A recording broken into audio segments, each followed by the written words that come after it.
روایت لکھی ہے دیلمی کے حوالے سے، فرمایا کہ ایک انسان کی موت کا وقت جب آتا ہے اور فرشتہ اس کی روح قبض کرنے کے لیے جب آتا ہے اور وہاں یا تو مرنے والا خود یاسین پڑھ رہا ہے یا کوئی وہاں بیٹھا ہوا یاسین پڑھ رہا ہے، تو ملک الموت واپس اللہ کے پاس جاتا ہے اور یہ کہتا ہے کہ اللہ وہاں یاسین کی تلاوت ہو رہی ہے، تو یاسین کے جتنے فرشتے تو نے پیدا کیے ہیں وہ سارے فرشتے اس مرنے والے کے پاس موجود ہیں، میں اس کی روح کیسے قبض کروں؟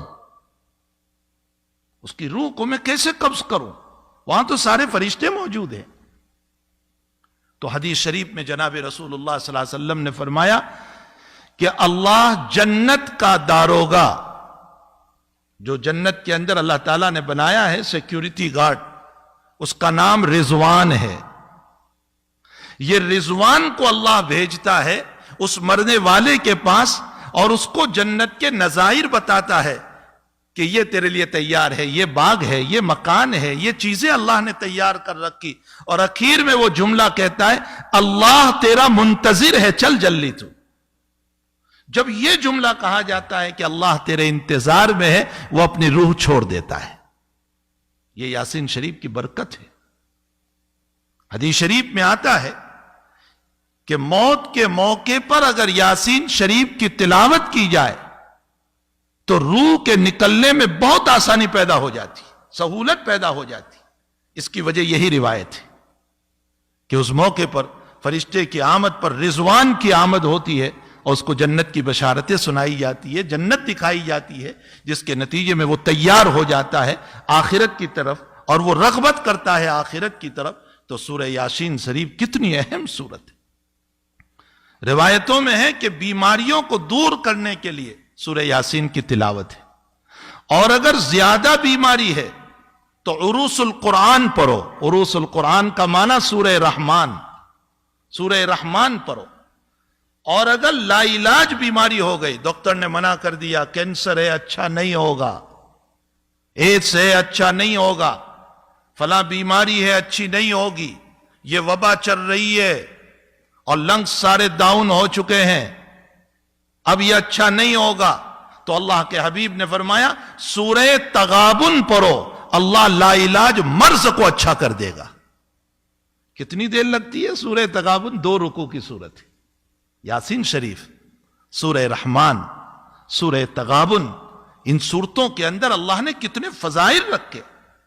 اور اگر الحمد شریف، اللہ اکبر، اللہ تعالیٰ قرآن کریم میں الحمد شریف کے باب میں یوں فرماتے ہیں کہ سبع المثانی والقرآن العظیم، فرمایا پورا قرآن اگر آپ کو دیکھنا ہو تو الحمد شریف ہے۔ اسی لیے روزانہ اہتمام کیا جائے الحمد شریف کے باب میں۔ مجدد الفسانی رحمت اللہ علیہ فرماتے ہیں کہ جیسے تیل ہوتا ہے، پیٹرول اور ڈیزل، یوں ڈالو اور بھڑک اٹھتا ہے، فرمایا سورہ فاتحہ وہ ایندھن ہے کہ یوں پڑھو گے اور اللہ تمہیں شفا دے دے گا، بشرطے کہ سچے دل سے پڑھو، یقین ہو اللہ تعالیٰ پر۔ نبی علیہ الصلوۃ والسلام کا معمول گرامی تھا کہ ہر نماز کے بعد، چاہے اس کے بعد سنتیں ہو یا سنتیں نہ ہو، سنتیں ہیں تو سنتوں کے بعد، اور سنت نہیں ہے تو فرض کے بعد، حضرت کا معمول تھا آیت الکرسی پڑھتے تھے ایک مرتبہ، تو آیت الکرسی پڑھی جائے۔